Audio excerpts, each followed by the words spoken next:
De volta aqui com Manhã Boa Nova, 1º de janeiro de 2018. Existe uma mística, né? Quando o ano é par, parece que ele flui. Vocês acreditam nisso? Tem nada a ver. A cara da Adriana. Ó, diz assim, não acredito nas bruxas, né? Mas que existem. Não sei, acho que não.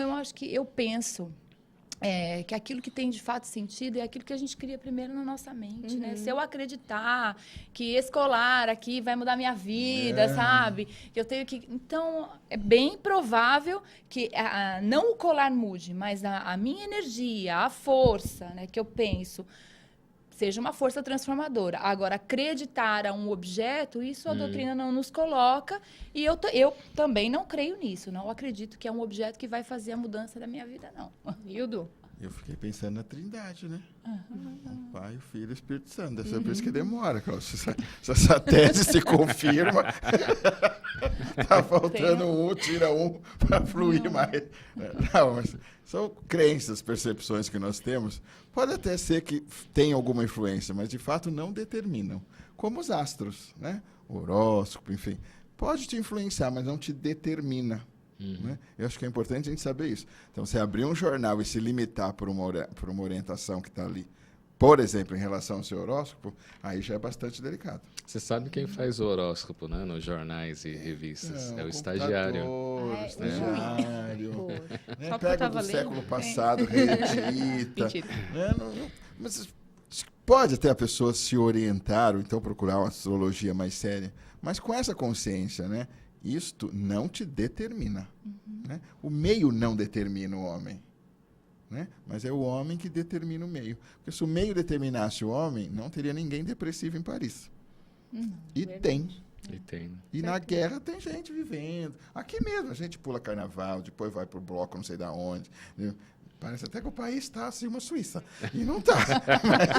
Vê que o meio não determina. Né? Verdade. Não determina. Mas a gente tem essa percepção, que o meio determina o homem. Falei, bom, então se um espírito superior for trabalhar nas regiões inferiores, ele chega lá e se mistura com a lama. Ele deprime, né? Senta, chora. Não, ele vai lá, faz o que tem que fazer, resgata, cuida, cura, enfim, e volta com a mesma pureza que chegou. O meio não determina o homem.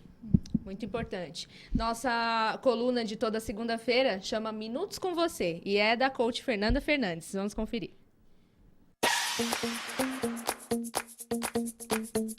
Minutos com Você, com Fernanda Fernandes.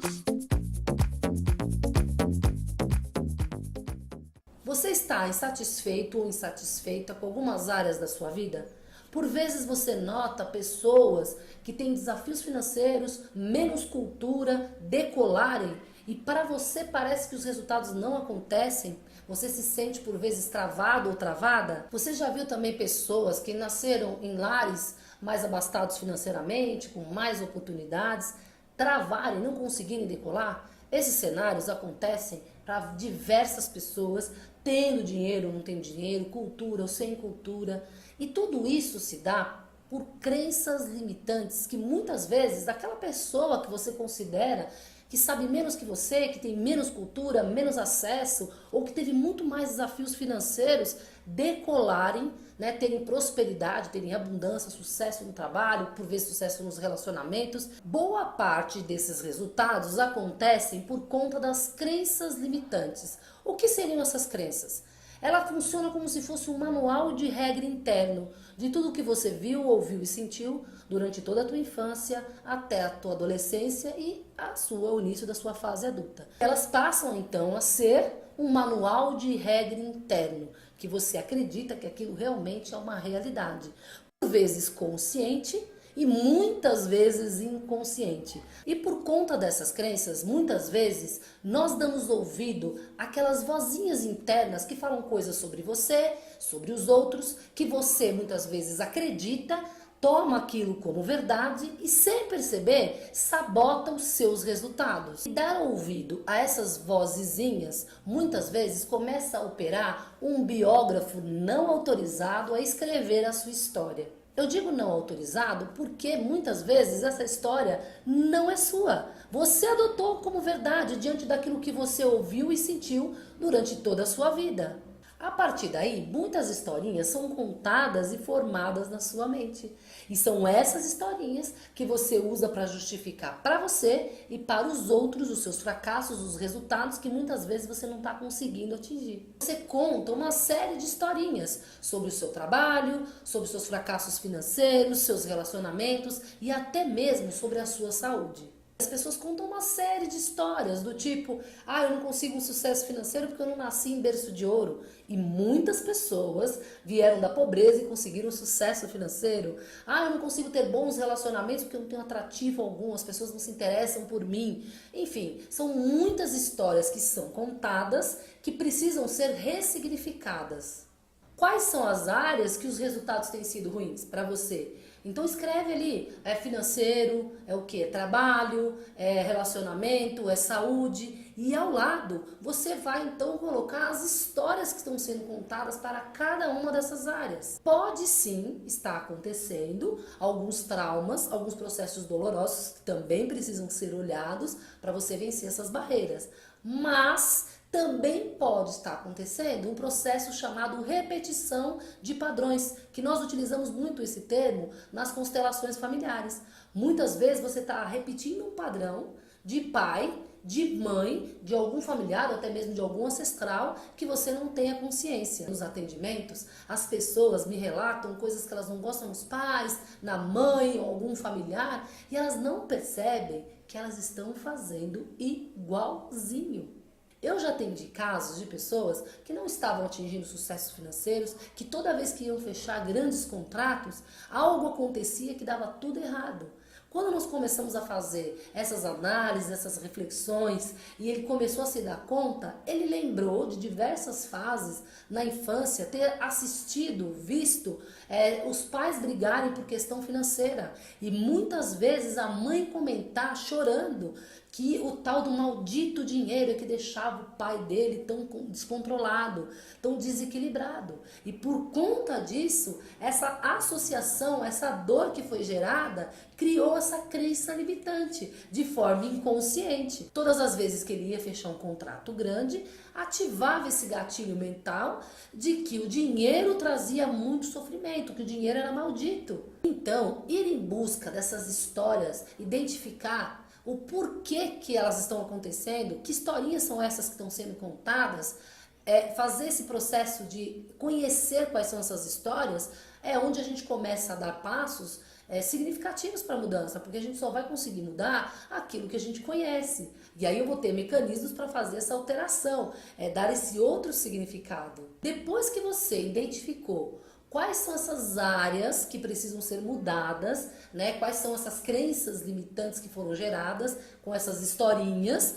Então é hora de você começar a ler sobre essas áreas que você precisa mudar. Quais são as crenças que você tem nisso? É hora de você ver vídeos sobre esses assuntos, para que você tome conhecimento, expanda a sua consciência e aí sim comece a abrir espaço para a ressignificação, para a transformação, para a mudança desses resultados que você não está gostando. Não existe sucesso sem fracasso. O fracasso ele traz aprendizado, ele fortalece quando nós tomamos consciência daquilo que está acontecendo e então criamos meios de mudar, de dar outro significado para aquilo. Agora, se eu vejo um fracasso e não faço nada para mudar, é como se eu estivesse numa arquibancada olhando o jogo. Eu fico ali na arquibancada assistindo o jogo, não entro em campo para fazer a minha jogada, para fazer a mudança daquele resultado. Então, essa situação vai continuar se repetindo em diversas áreas da sua vida, com recorrência, e muitas vezes esses impactos vão sendo somatizados e aí a sua autoestima, a sua força de vontade, o seu ânimo vão diminuindo a cada dia mais. Então, por isso, não fique na arquibancada, vá para o jogo. Eu aguardo vocês terça-feira no meu programa Descubra o Seu Caminho pela Rádio Boa Nova AM 1450. Até mais! Até mais. Feliz Ano Novo aí, Fernanda Fernandes, todas as segundas aqui no Manhã Boa Nova. E o açaí, ele ajuda quem sofre de transtorno bipolar e até esquizofrenia, 2 problemas psiquiátricos que juntos acometem mais de 50 milhões de indivíduos ao redor do planeta e mais de 4% dos adultos brasileiros. A coisa é séria e o achado de uma enorme importância. Aliás, a descoberta sobre o efeito do açaí na bipolaridade é apenas uma parte das façanhas de um time de cientistas que investiga a fundo e há anos a vida de populações de uma região específica do Amazonas, onde existe o dobro de pessoas com mais de 80 anos em relação à média de outros cantos do nosso país, né? São estudiosos de várias instituições, inclusive de fora do Brasil, capitaneados pela Universidade Federal de Santa Maria, no Rio Grande do Sul. Mas vamos focar no cérebro de quem vive na gangorra dos humores. Hoje se sabe que no transtorno bipolar, os neurônios alojam mitocôndrias defeituosas e o defeito dessas usinas microscópicas faz com que despeje uma quantidade bem além do normal dos famigerados radicais livres. E eles provocam um estrago danado. O quadro dispara, na intimidade do cérebro, uma série de inflamações. É todo esse desarranjo e não qualquer questão de caráter ou personalidade que provoca explosões de fúria alternadas com travessias escuras pela depressão. Qual que é a diferença entre um transtorno bipolar e depressão, Adriana? Olha só, o transtorno bipolar, ele tem essa característica de alternância. Então, o indivíduo, ele vai para as polaridades. Ou ele está na mania, na euforia, ou ele está na depressão, né? Que é um estado um pouco mais entristecido. Ou, então, tem uma característica da depressão que as pessoas, né, não costumam falar muito, que é a agressão, aquele indivíduo irritadiço. Muitas vezes o indivíduo está irritado, está brigando com todo mundo, mas é algo um pouco para mais, né?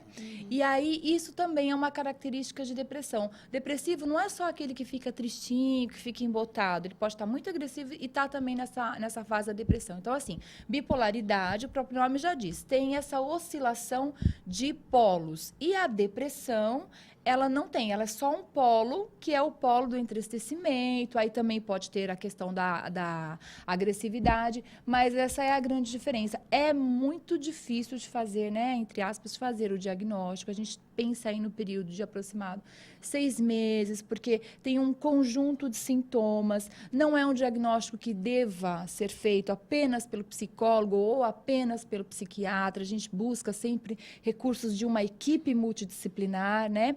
E na bipolaridade tem uma questão que é interessante, que é da família, né? Eu atendi alguns pacientes bipolares e é o seguinte, quando o paciente bipolar está na euforia, a família acha o máximo, porque aí ele conversa, ele fala. Eu tive um paciente, um senhorzinho, que ele lavava louça, ele limpava a casa toda, sabe? Então, ele capinava o terreno e ele fazia um atendimento no CAPS.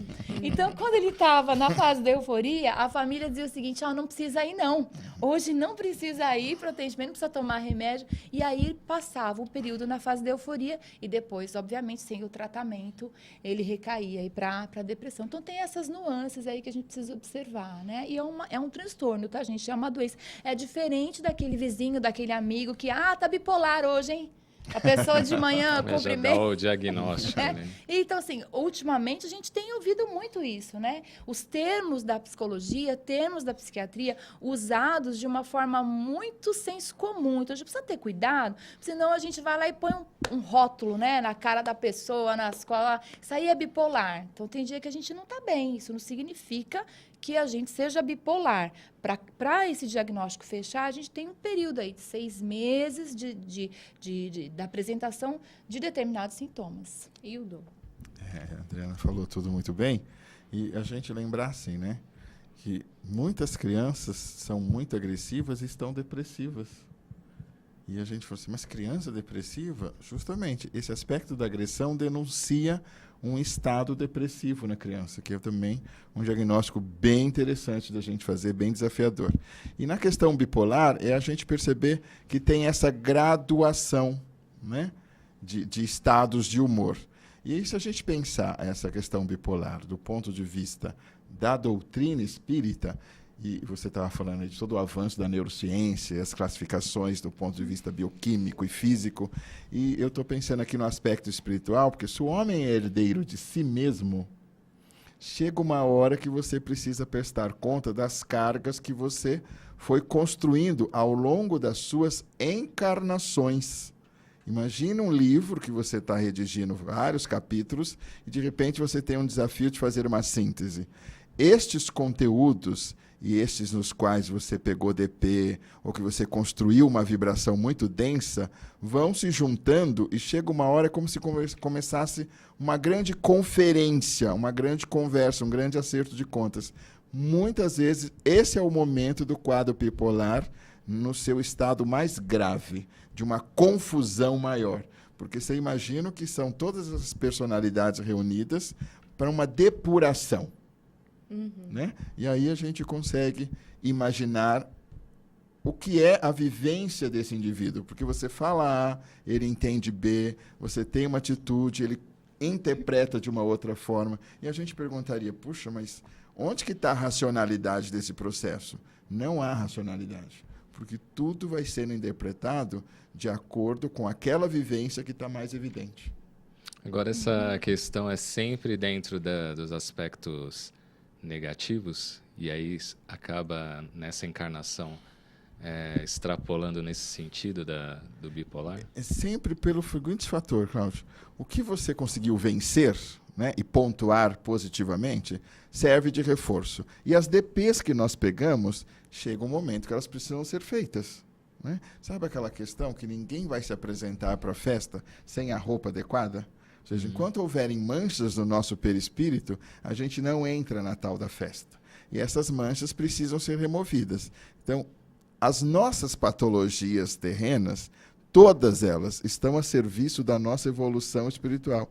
Eu sempre costumo dizer para as pessoas, bom, se doença não serve para matar, para que doença serve? E aí eu respondo, para limpar. Né? Para organizar, para purificar. Porque se não existe morte, então doença não mata. Né? Boa. Eu falo, gente, você nunca vai ao centro pedir mensagem do câncer que matou sua mãe. Você pode pedir uma mensagem dela, mas do câncer, que você está com raiva do câncer que matou sua mãe, você vai lá pedir uma mensagem dele. Não há essa possibilidade, mas da sua mãezinha, né? Às vezes não, com o imediatismo que a gente deseja. Precisa esperar pelo menos o espírito chegar no plano espiritual, né? E se inteirar das coisas. Mas muitas vezes a gente tem uma fantasia que as doenças servem como um mecanismo ruim de punição, aquilo, outro. E não é verdade. Elas têm uma função importante dentro dessa visão espiritual, que é nos redirecionar, nos educar. Né? Se eu não tenho disciplina em relação ao açúcar, o diabetes me ajuda. O Ido falou bem nessa questão espiritual aí do transtorno. Qual a sua opinião? Diabetes é um freio, né? Te ajudo. Deixa que eu te ajudo. Né? Peraí que a gente vai dar um jeito nisso. Tem uma questão interessante, né, quando a gente pensa na doutrina espírita, e para quem não conhece, que diz o seguinte, nossa, mas a doutrina é uma coisa muito de... Você está sempre pagando, né? Você está sempre pagando alguma coisa. E não é isso. Como foi muito bem colocado... Seria uma reeducação. Exatamente, nós temos uma oportunidade. Pode soar estranho quando a gente fala de uma doença, principalmente de um transtorno bipolar, eu que convivo, né, quem está muito próximo, né, com esse paciente, é um sofrimento importante. A gente sabe que esse sofrimento é para o paciente, é para a família. Existem aí algumas perdas que são da ordem das inter-relações, então amigos, trabalho, a vida dessa pessoa, quando ela está em crise, ela fica extremamente prejudicada. Mas, se a gente olhar para isso e ficar perguntando por quê, a gente não vai achar resposta. Mas se a gente perguntar para quê, aí a gente começa a ter uma luzinha ali no fim do túnel. O que essa doença, o que esse período, esse estágio que eu estou passando quer me ensinar? Né? Porque tudo é aprendizagem, né, na nossa vida. Tudo a gente vai agregando conhecimento. Então, as doenças também servem para isso, para que a gente consiga aprender alguma coisa. Conosco, né? Conosco, né? Vamos com a Eliette Ribeiro, ela entrevistou o Dr. André Luiz, não aquele de nosso lar, o outro, sobre o tema câncer nas mulheres. Confere aí. Entrevista com Eliette Ribeiro. Depois de um mês inteiro dedicado ao combate e à conscientização sobre o câncer de mama, promovido pela campanha Outubro Rosa, No dia 27 de novembro é celebrado o Dia Nacional de Combate ao Câncer e a luta das mulheres contra essa doença continua, já que alguns tipos atingem especificamente a população feminina. Quem traz informações é o Dr. André Luiz Ferreira Santos, que é ginecologista e obstetra de Taubaté e presidente da Regional Vale do Paraíba, da Associação de Obstetrícia e Ginecologia do Estado de São Paulo, SOGESP. Doutor André, quais são os cânceres específicos nas mulheres? Bom, aqui no Brasil, o câncer mais prevalente na população, homens e mulheres, é o câncer de pele. Tá? Mas especificamente falando sobre o câncer na mulher, é o câncer de mama, sem dúvida. Que a gente tem aí, em 2016, nós tivemos cerca de quase 58 mil casos, que dá mais ou menos um caso a mais ou menos 15 minutos e uma morte a cada meia hora. Então, realmente são números muito alarmantes. Depois do câncer de mama, nós temos tido muitos casos de câncer cólon retal, atingindo a mulher, mas só que atingem homens também. E depois o câncer de colo de útero. O câncer de colo de útero seria o segundo específico da mulher, né? Mas é o terceiro aí em ordem em relação a todos os cânceres que podem afetar as mulheres. A gente tem que lembrar desses outros tipos, que embora afetem homens e mulheres, mas eles estão com uma prevalência muito alta. Então, o câncer coloretal, se a gente for pegar todos os tipos de câncer, ele está ali em segundo lugar nas mulheres, acima do câncer de colo de útero. Então, e tem como fazer prevenção. Então, a gente tem que ter essa visão geral desses cânceres que epidemiologicamente são muito importantes e que há meios de nós conseguirmos diminuir a mortalidade causada por eles. E, doutor André, de todos esses tipos de câncer, o câncer de colo de útero é o que mais apresenta prevenções assim, mais efetivas. Como se caracteriza o câncer de colo de útero? Então, você falou uma coisa muito importante, porque o câncer de colo de útero, dos ginecológicos, que são específicos da mulher, ele é o único que tem realmente uma prevenção efetiva, que nós teríamos condições de zerar esse número de casos aqui no Brasil. Nós pegamos um país que nós temos uma saúde pública que funciona muito bem, no caso a Austrália, eles lá conseguiram praticamente zerar o câncer de colo de útero. Por quê? O câncer de colo de útero, primeiro você tem a prevenção primária, que é você evitar o agente causador. Então hoje, sabidamente, o câncer de colo de útero é causado pelo vírus HPV, que é um vírus que é pego por via sexual. Então hoje você tem a vacina contra o HPV, uma eficácia altíssima. Então você tem a possibilidade de usar a vacina, você tem a possibilidade de usar preservativo nas relações sexuais e com isso você evitar o agente causador do câncer de colo. Então isso chama-se prevenção primária. E nós temos a prevenção secundária, que é você pegar as lesões precursoras do câncer. Aquelas que o HPV causa a lesão, não são lesões ainda malignas, mas que detectadas você pode tratá-las e evitar o aparecimento do câncer, da lesão maligna. E isso nós temos através do exame de Papa Nicolau, que o pessoal conhece, que é um exame de preventivo, e ele é capaz de detectar essas lesões, que são lesões subclínicas. O que significa subclínicas? Não tem sintomas. Então a mulher tem que fazer o exame de rotina, porque não apresenta sintomas. E é a oportunidade de você diagnosticar essas lesões, tratá-las, o tratamento é muito simples, e com isso você evitar o câncer. Porque quando a mulher tem sintomas, que seria sangramento, secreções com muito mau cheiro misturadas com sangue, aí dor, aí você já tem uma situação de lesão maligna. E aí com a complexidade que significa o tratamento, né, que passa por cirurgias oncológicas, de alta complexidade, radioterapia, quimioterapia, onde aí você tem realmente uma morbidade muito grande, entendeu?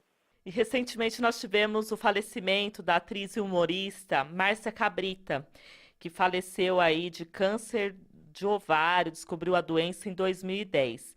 Doutor, como se caracteriza essa doença, câncer de ovário? O câncer de ovário, infelizmente, nós ainda não temos, não é no Brasil não, nós não temos no mundo ainda uma forma de rastrear a lesão precursora, de rastrear a lesão que vai virar o câncer. E, infelizmente, não é só no Brasil, mas no mundo inteiro, o câncer de ovário, a gente ainda não consegue fazer a detecção da doença no início. Então, normalmente, quando você detecta o câncer de ovário, ele já está numa situação avançada, porque ainda faltam exames adequados para que você possa fazer a detecção precoce, fazer o rastreamento periódico, assim como nós temos no caso do câncer de colo de útero, que você faz o exame de preventivo periodicamente, entendeu? Então, por isso que a mortalidade do câncer de ovário é muito alta. Desses tipos de cânceres que podem afetar a mulher, o câncer de ovário é o mais letal.